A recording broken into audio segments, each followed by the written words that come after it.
angry black man. I don't know how to act. I'm shooting everybody. I'm selling all this crack. Angry black man. Let me tell my story. Ready? Okay. All right, so let's go ahead and get into religion.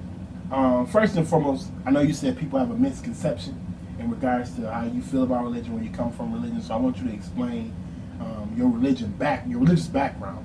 You know what I mean, where you come in and where you're currently at, where you come from and where you're currently at today in regards to religion.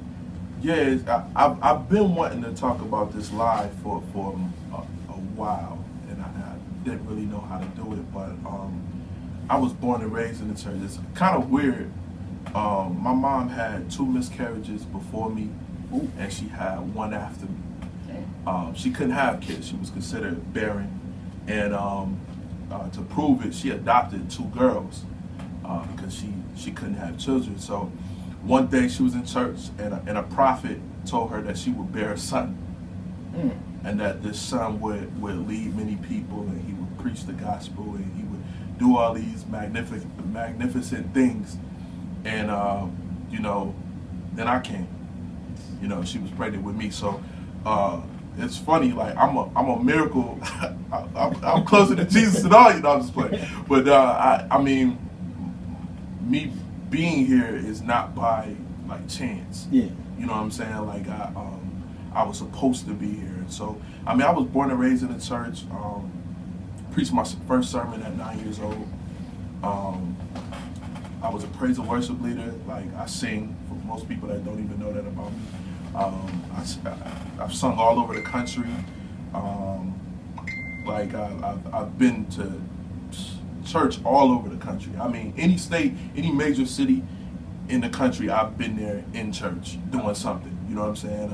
I've sat with world-renowned preachers, eating lunch, eating dinner. Like I've really, and I wasn't one of those people that kind of went to church because I was made to go.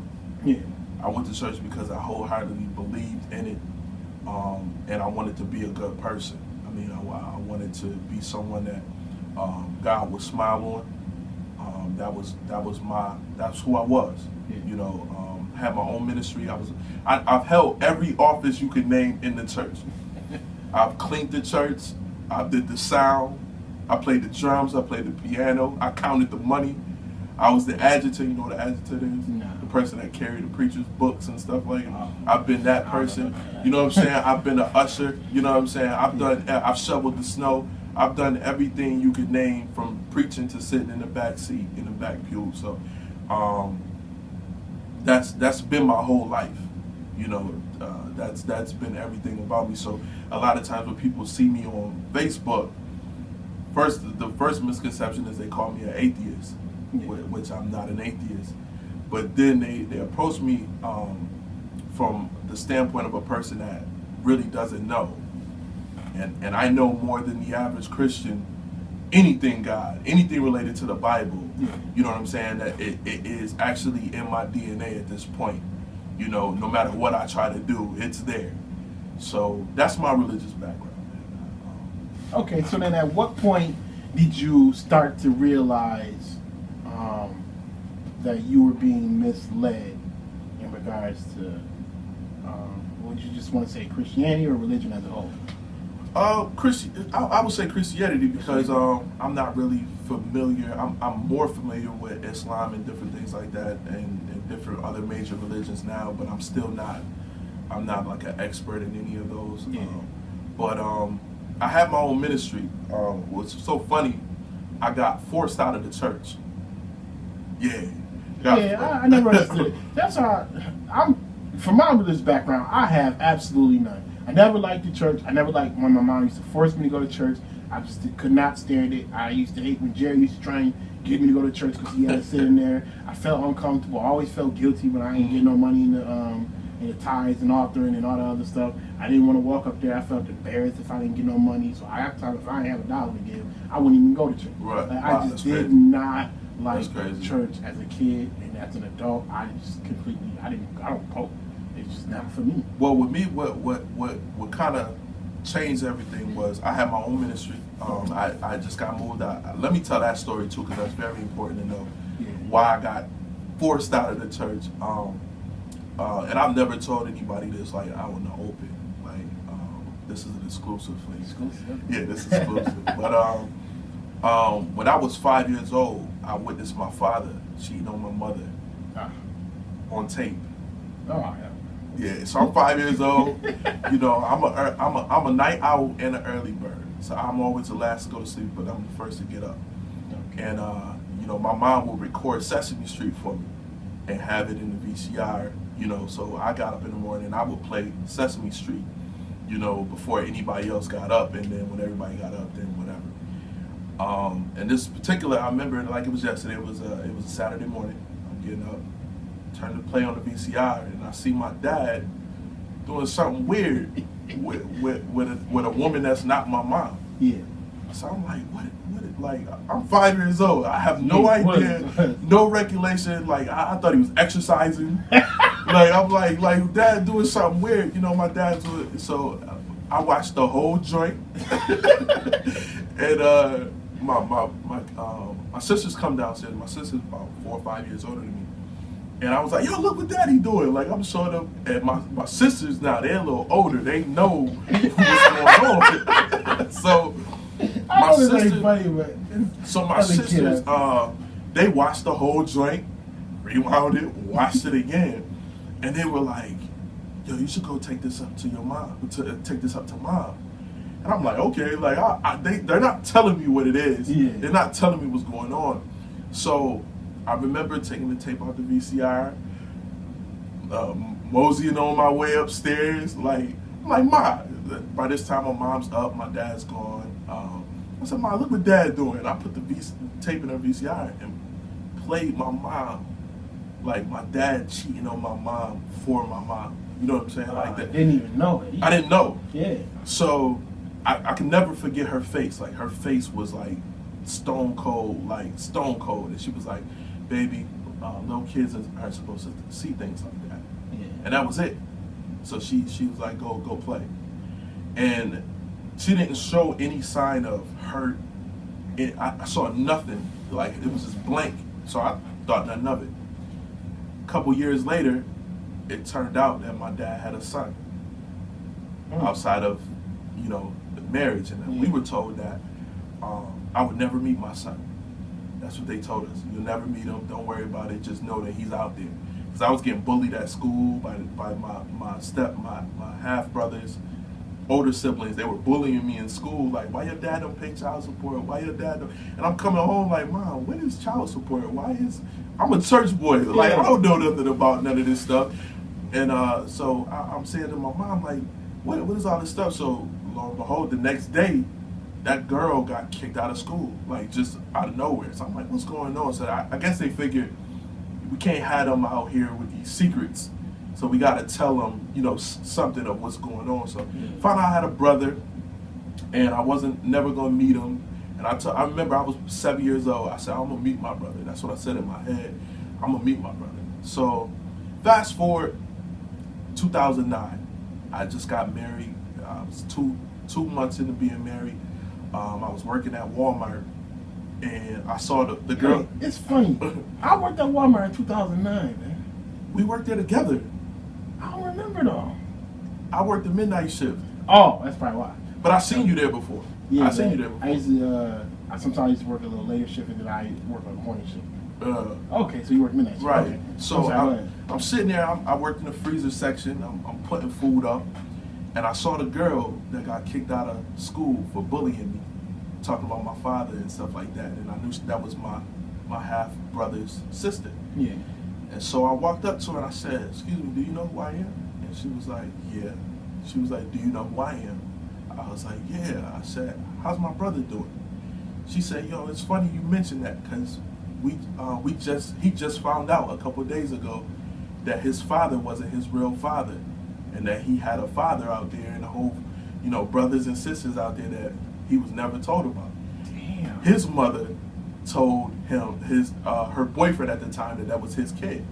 Oh shit. So it was a situation. So I'm like, damn, I want to meet my brother. So I ended up meeting my brother like a couple days later, man, and we hit it off. Like, he had just graduated from high school, so he was a football star. I missed that. I wasn't allowed to play sports because I had to be in church. But my little brother, I would have loved to have lived through my little brother a little bit. But so I just finished meeting my brother. I'm on the phone with one of my cousins, telling them how I met my brother and how, how happy I was. And they was like, "Oh, so you met your sister too?" I was like, "What sister?" They was like, "Oh." I was like, "Wait, what's going on?" So, long story short, my dad had a sister. A daughter as well. And this one we didn't know nothing about. We were never told about, right? So immediately I'm angry because I'm very overprotective of the women in my family, like down from my mother to my aunts to my cousins, all of them. I'm very overprotective. And I called my mother. I'm like, "Mom, why you ain't tell me I had a daughter?" And she was like, "What you calling me for?" A sister, my bad. And she was like, "You should be asking your father. Why you asking me?" But my mom is the boss in my house. Yeah. And let me backtrack a little bit. My mom had filed for divorce when the initial thing happened. She filed for divorce. And being a minister, you have to go before a council of elders or bishops to get a divorce, because divorce is against the Bible. Yeah. So in order to get a divorce, you have to get permission, and if not, you have to stay married if they deem that whatever your reasoning, if it's not good enough. Yeah. So basically, it was like a back office pact made with my father that as long as he had no involvement with his child, he could pay child support or whatever, but had no involvement with the child, then they wouldn't grant a divorce because he wanted to keep his family. Yeah. So my mom was pretty much forced to stay with my dad. Through church. And my dad was pretty much forced to not be a father. Through church. Like the religion of it. The religion, he wasn't really forced. They both grown people that could do whatever they want to, but because of the hold of religion on them, they were forced to stay in their positions. So me finding out about my sister, I knew it wasn't really my dad, because my mom's the boss. Yeah. I knew this was something else that, so out of the whole situation, the pastor, who was my uncle, he ended up cursing me, cursing my marriage, cursing, basically saying everything that my parents went through, me and my wife was gonna have to go through. And it was like, I was forced. I'm like, "Well, you can't be my pastor no more, you done cursed me." You know what I'm saying? Like, so that was my exiting out of the church. And since then, me and my mother, our relationship is beautiful. We have grown from then. I went from being a cast out, even my uncle, we have all reconciled that situation. But the hurt and pain of that situation was real. Yeah. So this is not something I'm doing to expose them or anything like that, or expose my father, but it's really to show my story of what I know what religion can do to people. Yeah. I know how religion can make people think, and what it can cause people to do, and the power it can hold over people. So for all the people watching that's ever read something I've said on Facebook, or ever talked to me in Walmart or in passing, know that that's my motivation, because I understood what religion did to my family. Yeah. And how it broke my family apart, and how it's taken nothing but true human love, not Jesus, not God, not nothing like that, true human love to put my family back together. So that's, so out of that, I'm kicked out of it. Now I'm long-windedly answering your question. You good. It's good to get context on guys. So kicked out of church, or forced out of church, I had to learn God all over again, because I was taught that, if the minister said something, God said it. So if the minister told me that I was cursed, in my mind, God said that I'm now cursed. Yeah. You know what I'm saying? Like, there was no ifs, ands, about I'm cursed now. I'm going to hell. It's over. It's a wrap. So I either had to accept that reality or relearn everything. So I made a decision that I was going to relearn God. I did, to the best of my ability, forgot everything I ever knew about God, and I started from Genesis chapter 1, and I read the whole Bible, and I began to study things. And it was about a 2-year stretch of me studying the Bible, researching, yada, yada, yada. And as I'm doing it, people start following me. Like I had a lady come up to me and say, God told me to follow you. I'm like, God didn't tell you to follow. Like, what are you doing? She said, God told me that whatever you say, I'm supposed to do. And I'm like, what? Like, where's so? Actually, down a slippery slope. Right. Well, you can see in the black church, it is down a slippery slope already. But so I started a ministry. I had multiple people coming up to me saying this. Like, so I was like, well, I guess this is what I'm supposed to do. This is what I was born to do, so they say. Yeah. So let me just do what I was born to do. And so I started my own ministry, but I did it completely by the book. Like, I didn't take an offering, you know. So there's no offerings in the Bible, huh? Well, there is offerings in the Bible, but according to the scripture, they collect offering. Matter of fact, to be honest, they took everything. Everybody gave everything they had, put it in a pot, and then they gave it back out to those that were in need. So, you know, That's not like communism. But no, typically, like, my thing was when they try to give me money, they try to give me stuff. I said, no, I don't need it. But if somebody else needs something, speak up, and we'll take an offering to give to you.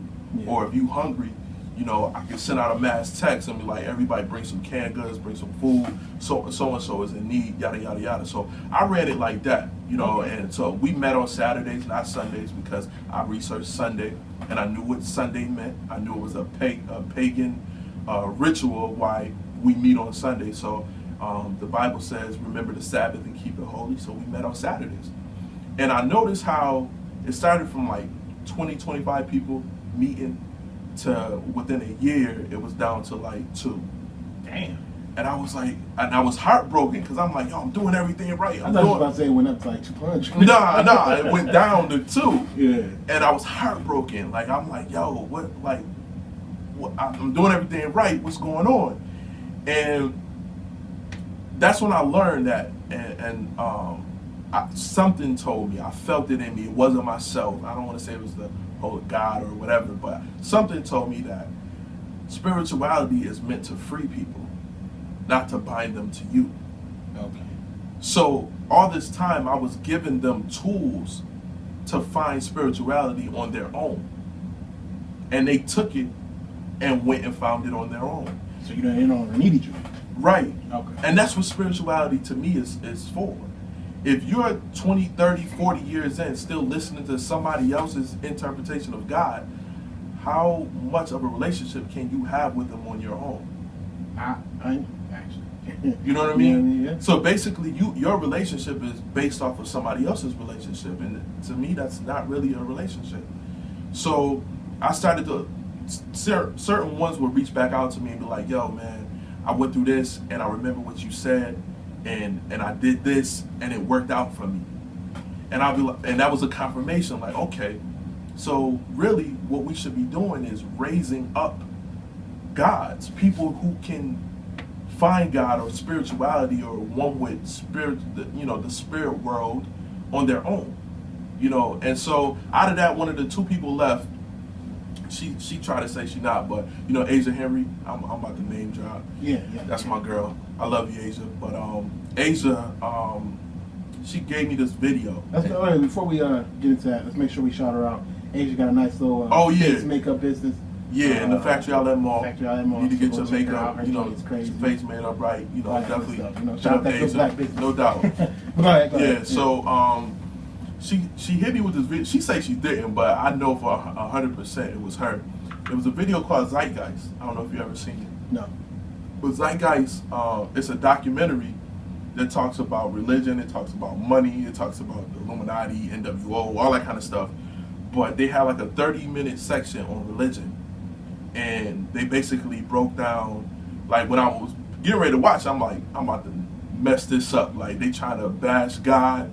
And I've been studying for the last 2 years. I don't read bulked up. You know what I'm saying? Like bring it, whatever. Like, so I'm watching it, and they talked about how Jesus ran parallel with an older story of, they called it Horus, or in Kemet we would call it Haru. so that story, and so they started showing the similarities of Jesus, and basically that the story of Jesus was a metaphor for sun worship. That since the beginning of time, man has always worshipped the sun, because the sun gives us crops, the sun gives us, all the stuff it gives us. So I'm watching this video, and I'm like, I ain't never heard no craziness like this. Like I'm like, what is? So I immediately started to study, and when I couldn't disprove it, I said, I gotta humble myself, because people look to me for guidance. Yeah. And if I'm telling them something, I found something new, and it disproves that everything that I've been, even though I've been doing this for 25 years, I have to humble myself and say, yo, I might have got it wrong. So I began to swallow. You know what I mean? It was a 2 to 3 year pill to swallow, because, and to this day, honestly, I tell people all the time, it's a part of me that hopes the Bible is true, because I did it for 25 years. Who wants to look back and say, yo, 25 years I spent doing something that did a lot of good to me? I'm not saying it didn't, but I indoctrinated people and basically beat people down with this belief system that I thought was true, and it wasn't. I watched families break apart. See, me, that's what I'm saying. You know how you said you felt like with religion, it was something that you felt helped build people up, and it was something that where you was like, you said if you still getting your religion interpreted to you at the age 30, 40, 50, 60 by somebody else, then that's something wrong in that aspect. Right. I think that's where my whole disconnect was with religion from jump. I didn't like nobody telling me what to do. Right. Like, and I don't want someone else's interpretation. I want to go to, why do I got to go through you? When there's a source that I can go through that you're reading from.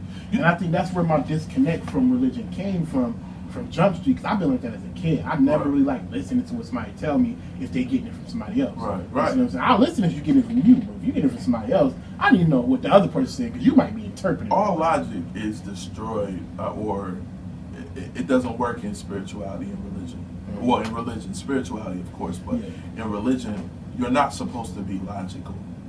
It seems like you're not. Yeah, you're not supposed to have sense or make sense. You're supposed to believe, and that's about it. So. Supposed to have faith. Is what they like to call right. it. I'm like, well, I ain't got faith in your words. But everybody, the difference. Everybody has faith, but there's a difference between faith and blind faith. Yeah. There you go. Yeah. So blind faith is you believe it because they told you to. I heard the man Kevin Wesley say, religion is something that was given to us before we were even able to decipher what it was. Yeah, couldn't even read. We was getting religion. You know what I'm saying? So, right. Yeah. So as kids, I'm reading this book called Sex and God. As kids, we taught Jesus loves me. This I know, for the Bible tells me so. You know what I'm saying? So you're taught that Jesus loves you. And as a kid, that's what you hold on to. You're a little adolescent in this world with all these big giants that are scary, and you can rest on the fact that Jesus loves you. But then when you get a little bit older, you're taught that Jesus loves you, but in order for Jesus to be nice to you, you gotta believe in him. Yeah. And there's a bunch of stuff that you can and can't do, and if you don't do those things, then Jesus not gonna be nice to you. So it's all dogma, like, you know what I'm saying? It's like if I give you candy, and then I say, in order for you to get this candy, now you gotta act a certain way. But I made you dependent on the candy already. You know what I'm saying? So now you're gonna do whatever I tell you to do in order to keep getting this candy. Yeah. You know what I'm saying? So that's what religion, what I've seen it do to people. And it does it for all of us, whether we're Christian or not. We all have Christian values. I agree. Even with me, I still I never was into the Christian beliefs. I never wholeheartedly, let me put it like that. Because there's still some things that I've noticed is still more Christian than anything. Right. I don't know nothing about Catholics. I don't know nothing about Muslims. I don't know nothing about Buddhists. I don't know nothing about none of the other religions, you know what I mean? Right. But I do know some little bit of Christians. So right. Even Christian holidays, for example. Right. You know what I mean? I'm not really big on celebrating the actual holiday. I'm more so celebrating that, everything's closed, I can stay home. Right. Like that's what more of my thing is.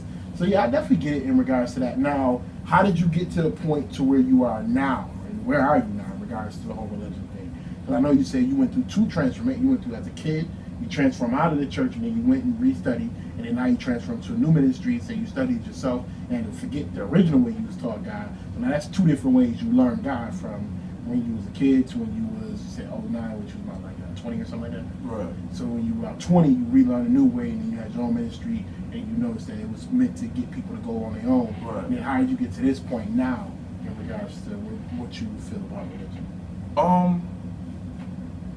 Really in monitoring and self-reflecting that first 25 years. Yeah. Like reflecting back on all the things that I've gone through, all the things that I've seen, and what I'm seeing now, and finding where, my religion is really anti-religion in a sense. You know what I'm saying? Like my religion right now, the thing that binds me up every day I get up in the morning is doing whatever I can to help anybody who would be able to be open-minded like I was when I watched that video. Certain people need religion, and I understand that. I understand that religion based on society today is necessary for certain people. You need something to lean on. Right. You know what I mean? Some definitely people lean on crack, some people lean on religion. Right. Put it extreme. and that's Yeah. helped me a lot in not getting frustrated or getting angry with people. A lot of times on Facebook, people be thinking I'm angry, and I'm not. And it's funny, I gotta say this. I only go on Facebook when I'm at work. Yeah. When I leave work, I don't be care nothing about Facebook unless it's sports related. Like, I do it to pass the time. Yeah. But it's also with intent to help people. To me, that's like my deed of helping people. People get like long stats and long responses as a form of anger.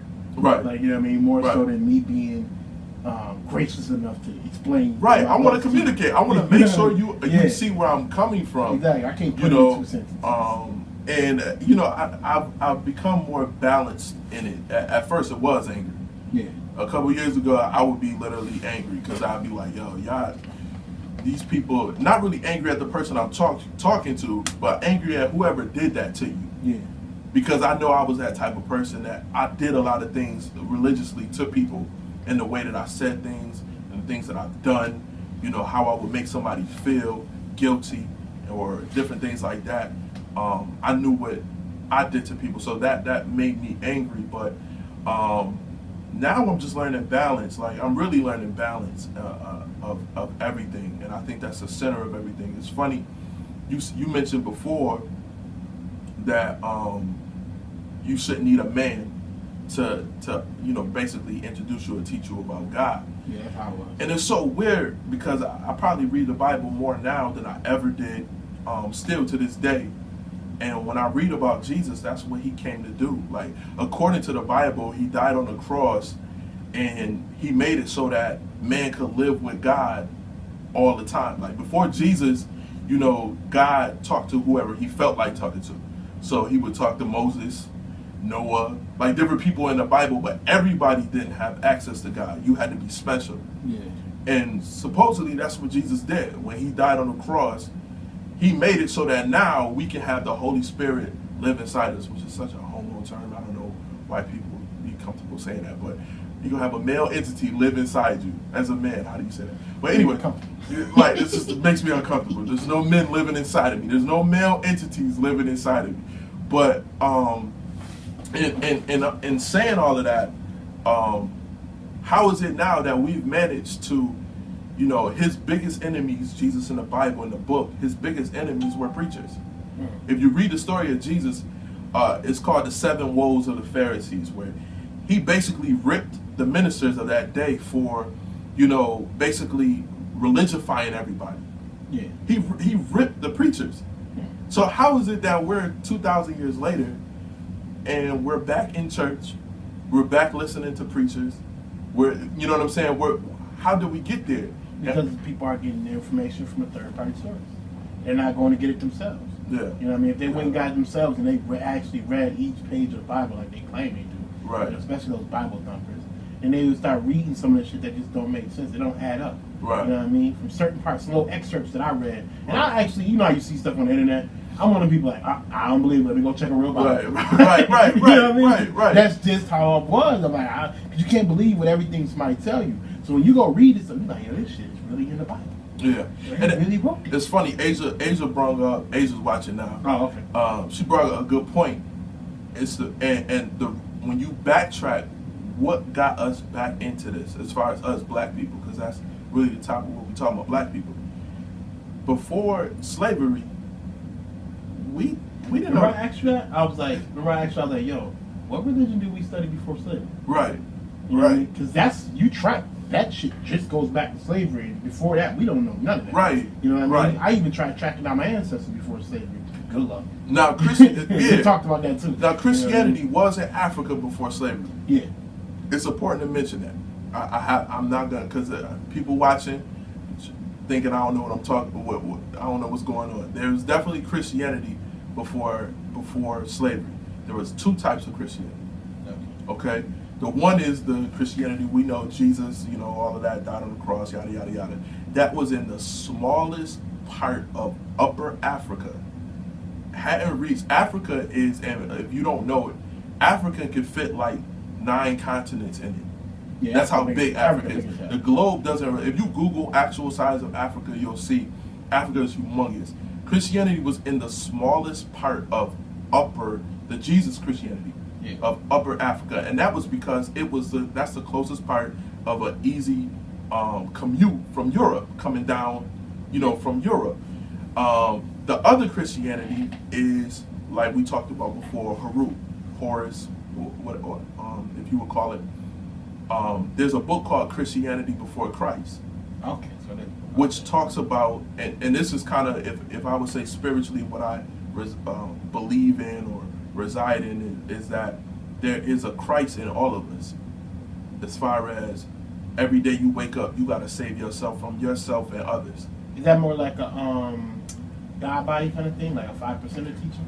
Yeah, typically, I'm not too familiar with the 5%ers, but it is like the problem. I don't rock with the 5%. They think that white men shouldn't exist or some shit. Like they think like white men are abominations to society, some shit like that. I have beef with the 5%, and they might be listening, so I don't even want to go in. I don't give. It's a prominent. I don't give. It's a prominent 5% in Niagara Falls that, you know, for whatever reason, I don't know.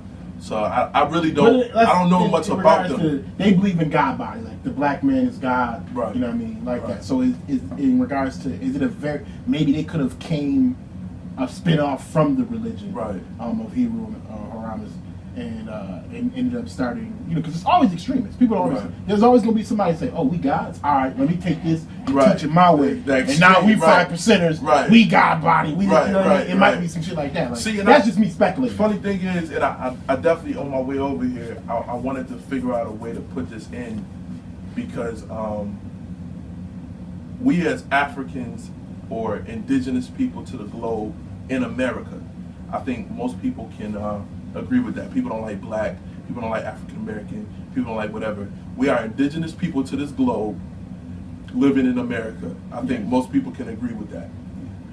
Fit in that classification, we are the stepchildren of the planet.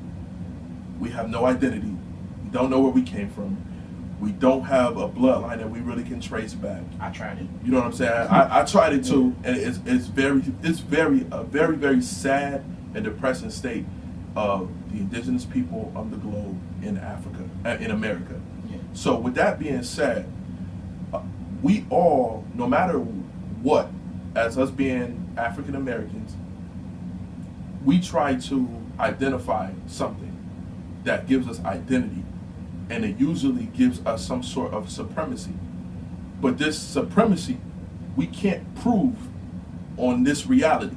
Correct. So, like, for example, Hebrew Israelites, I was talking to Hebrew Israelite, and dumb motherfuckers. Yeah, but they were basically telling me, you know, because I told them I don't believe in karma, and they was like, "What you mean you don't believe in karma? The white man's gonna pay for slavery and all this kind of stuff, and what they did to the planet." I said, if anything, to me, I believe karma is a classist concept, meaning the rich people that dominate the world, they don't see karma. They can't. But somehow rich me, people, they do that. There's no way they can believe in karma. Right. But somehow me, karma works on me because every time I do something bad, I get some back pay from it. But that's because I'm considered poor. Yeah. You know, so he was like, nah, man, them rich people, the dominant society, they gonna pay, man. They gonna pay. God gonna come back and everything. I said, but yeah, I understand where you coming from, but he not gonna do it in your lifetime. Yeah, ask him what happened to Rockefeller. Rockefeller just lived to 106 years old. Anybody know me how I feel about Rockefeller? I don't fuck with none of them. Right. Them niggas is devils. But go ahead. So that's what I'm saying. Like, oh, so if I'm rich, karma, it goes deep in my bloodline. So I'm gonna be able to be rich, use all the people of humanity and do all this kind of different stuff, and my children's gonna pay for it. I don't get to see karma. Yeah. But the poor person, they get to see karma every day. Anytime they do something bad, come right back to them, yada, yada, yada. So I told him, I said, I don't believe in karma because whatever you saying God gonna do to the white man, he not doing it in your lifetime.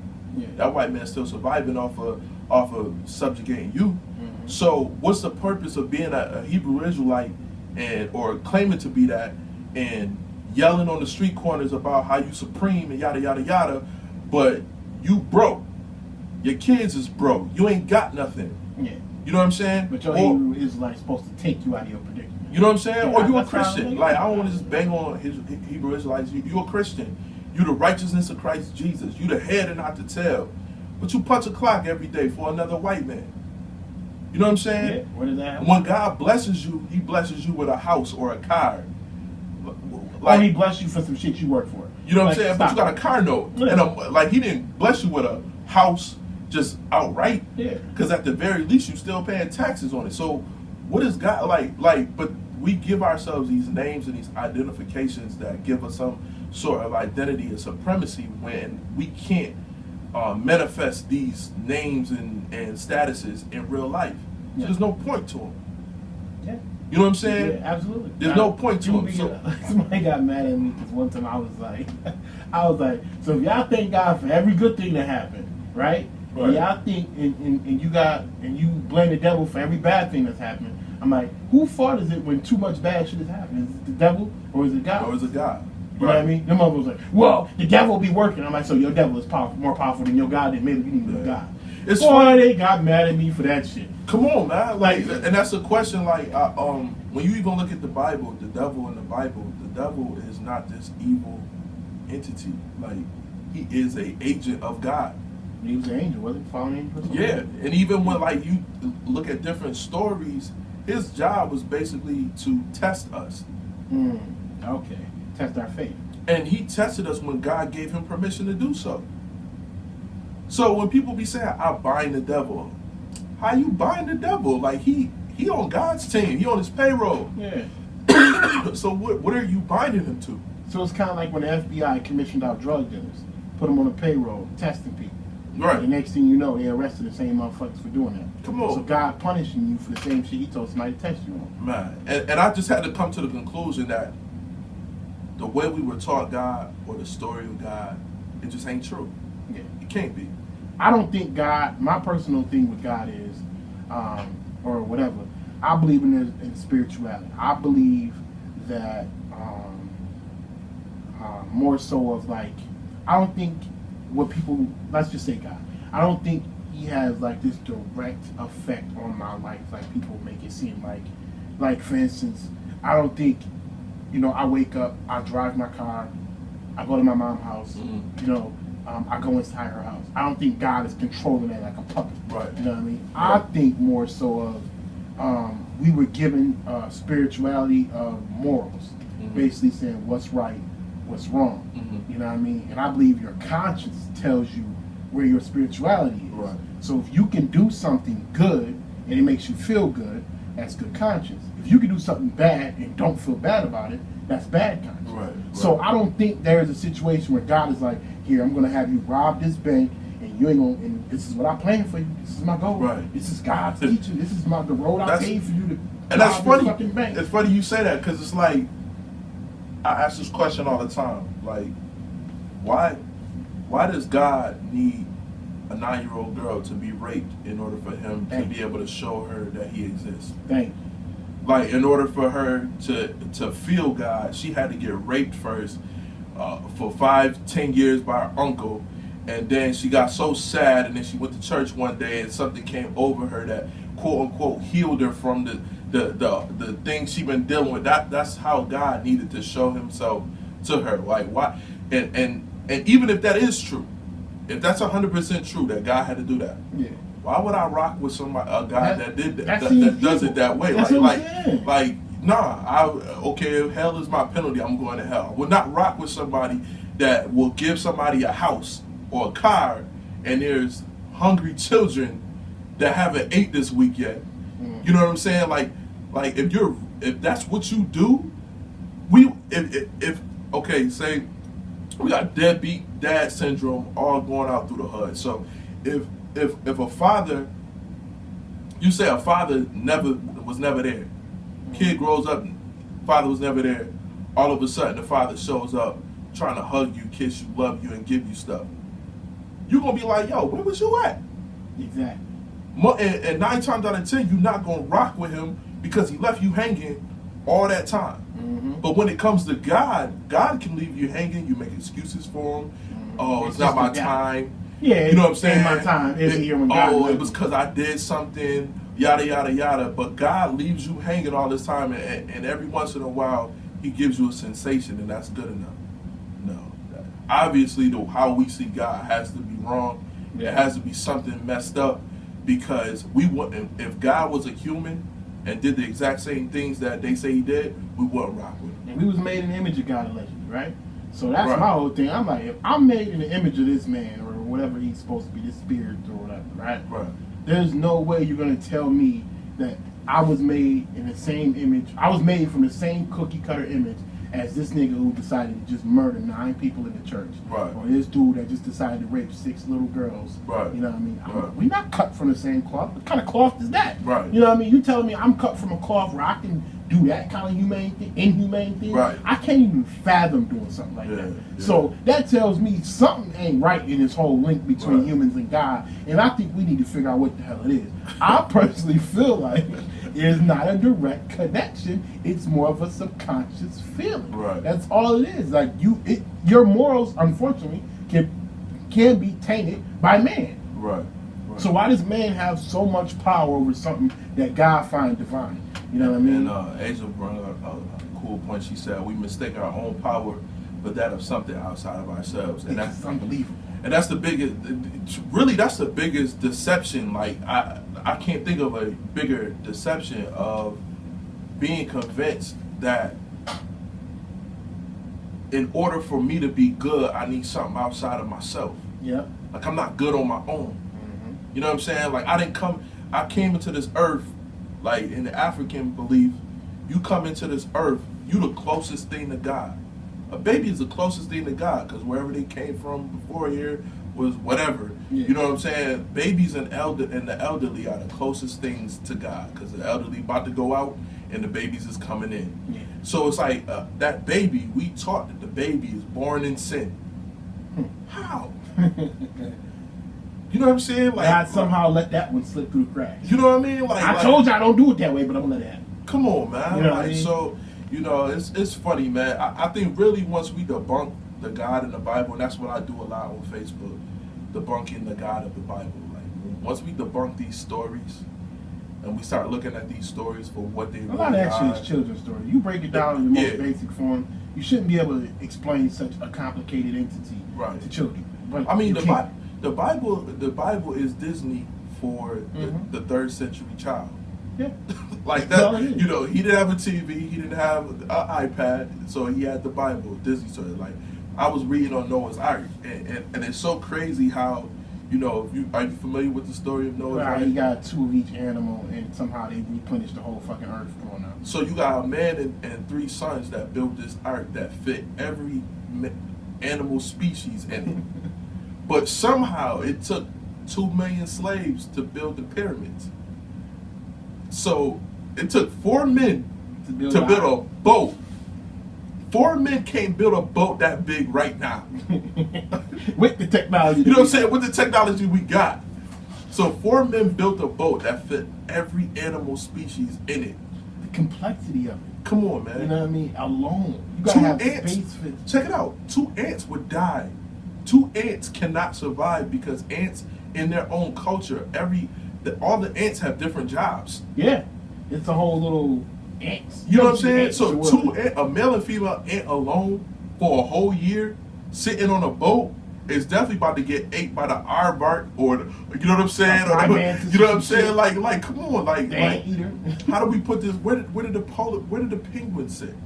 Yeah. Right. And how did the penguins get there from Antarctica to Upper Africa? The polar bears. You know what I'm saying? The polar bears. How did they get from Antarctica to? How did the kangaroo hop from Australia to Africa? Car boat.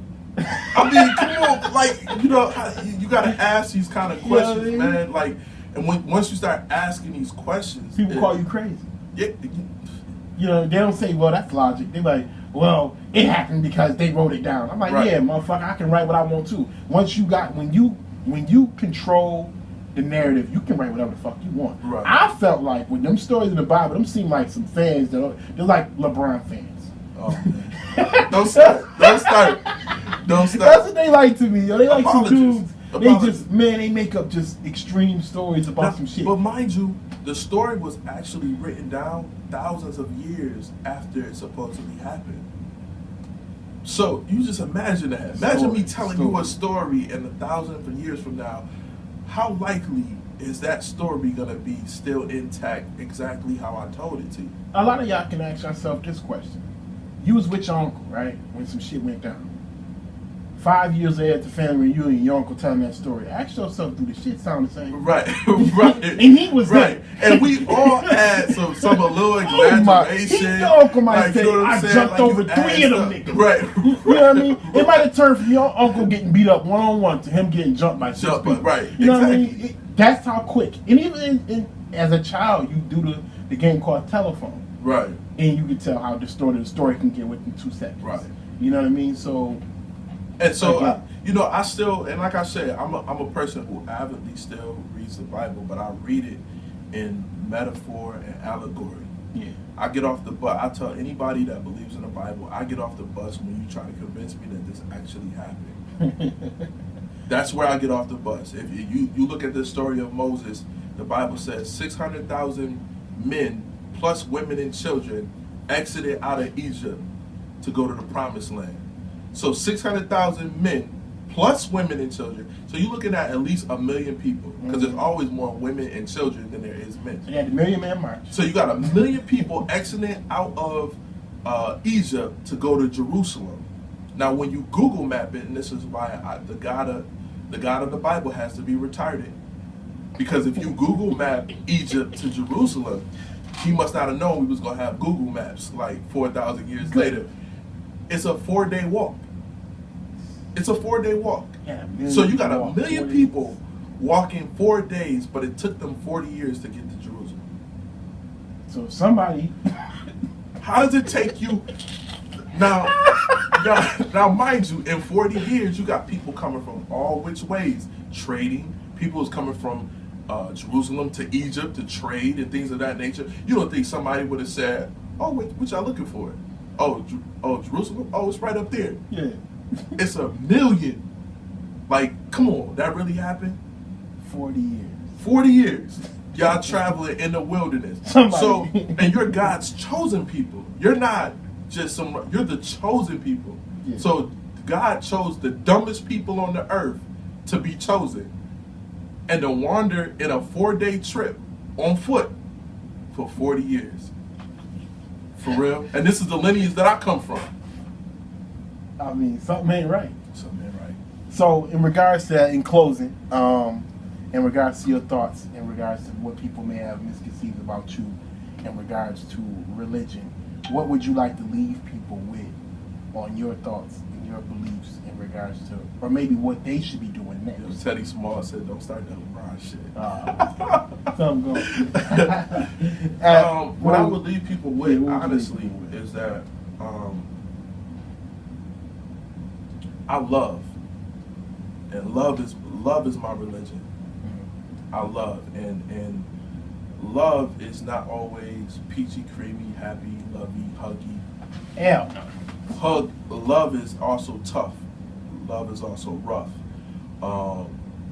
If I need to get something to my kid, get something across to my child, I can do it a loving way, but there are times, depending on the situation, the circumstances, I got to be tough with him. I have to be rough with him because I need him to understand. I need you to get this. Yeah. You know, so a lot of times, one of the things I would love that people understood is that, especially because I guess everybody has identified me as from Facebook. So when I post on Facebook or when I start talking or whatever, it's out of love. Yeah. I want nothing but the best for my people. I want nothing but the best for humans in general. So when I'm saying it, it's not that I feel like you're stupid, because at one point in time, I was right where you are. Yeah. You know, I say it all the time, like a lot of people's realities haven't caught up to my memories. You know, and that's a painful place to be a lot of times. So don't confuse passion with hate, or confuse emotions with the fact that I really love people so much and I want people to be free. I want people to experience what life is really about, living, and living the way you want to live within reason and balance. Yeah. But learning how to find the God within you, that part in you that's, you can tell not you, but it is you. Yeah. You know what I'm saying? Learning how to exercise that and build that up so that you live a more fulfilled life. Because that's all it's about. Nobody can tell us what happens when we leave here. Everybody's speculating. Mm-hmm. There's not one person on this planet that can really tell us flat across the board what happens to everybody when they leave here. And there's 4,200 religions that prove that. There are 4,200 religions in the world that all have a different outlook on what happens, what's happening as far as spirituality. So, and in Christianity alone, there's 33,000 denominations. That's Googleable. You can Google that. That's my word, Googleable. You can Google that and find that there's over 33,000 different variations of religion, and 70% of them believe, if you don't believe exactly what they believe, you're going to hell. Mm-hmm. So with those kind of odds, I would tell, because people always say, well, what if you're wrong? And if you're wrong, you're going to go to hell. The odds say that I'm probably not wrong. Because the odds say that, being that there's 4,200 religions and then 33,000 different variations of Christianity, that I'm better off figuring this thing out on my own. Yeah. So, you know, that's me. Well, I appreciate you coming through, man. I appreciate you for having giving me. people the information. Got me out the house, man. Misconceptions of Mr. Kenny Badger. You know what I mean? So, I thank everybody for listening. Give me your social media if you want them to follow you. I don't know if you want them to or not. I'm Ken Badger on Facebook, Badge888 on IG and Twitter. Do you be on those? IG and Twitter? I do. I'm trying to learn. I don't think you like IG. I'm on IG. I mean, not IG, Twitter. I don't think you like Twitter. I love Twitter. You like it? Yeah, that's where I be posting all my sports stuff from. Oh, okay. That's where I get it from. Oh, yeah. I got a Twitter, Oh, Twitter man. list, I know you. Yeah, I need to make a list. So I be following some of them dudes when they be giving them updates because they just sources. That's so what I do. Yeah, right. But I just got on Snapchat. It's Badge888 on Snapchat. As well? Okay. I don't like Snapchat though. You know, like Snapchat look like it's a cheater app. it was meant for that. Well, it wasn't meant for cheating. It was meant for exchanging nudes. Oh, okay. It was meant for because that's why That's what it seemed like. That's why pictures disappeared. Right. But then what happened was people started using it for other things. Right. So they're like, well, shit, we're going to go ahead and take it and run with it. Even though we made this so you can exchange news with girls. That's why it notifies you of screenshots and stuff like that. Oh, okay. Which I don't even think it does that anymore, actually. Yeah, Snapchat is. I just got on Snapchat. Yeah, I looked that up. I was like, this shit was meant for nude exchange. Right, It was suspicious to me. right. I'm like, wait a minute, you can make pictures disappear? Right. And it notified you for screenshots? Right. And I looked it up and they like, yep, that's what it was for. But they took it and ran with it. Now they're getting his money. I mean, I feel like if you're irresponsible if you engage engaging in that kind of activity and you're not on Snapchat. Yeah. If you still texting and Facebook messaging at this point in life, like you really got to reconsider your priorities. Yeah. You know, you'll be amazed how many people do dumb stuff, man. Yeah. But, you know. But shout out to can I give some shout outs? Oh yeah, go ahead. Shout out to my son Jarrell, my son, my SUN, my son, Mackenzie, my aunt, my low, my aunt, Ayana, my love, and Emmanuel, my rock, man. So shout out to Soulshine family. That's about it. All right, man. Appreciate you coming through. Let me stop.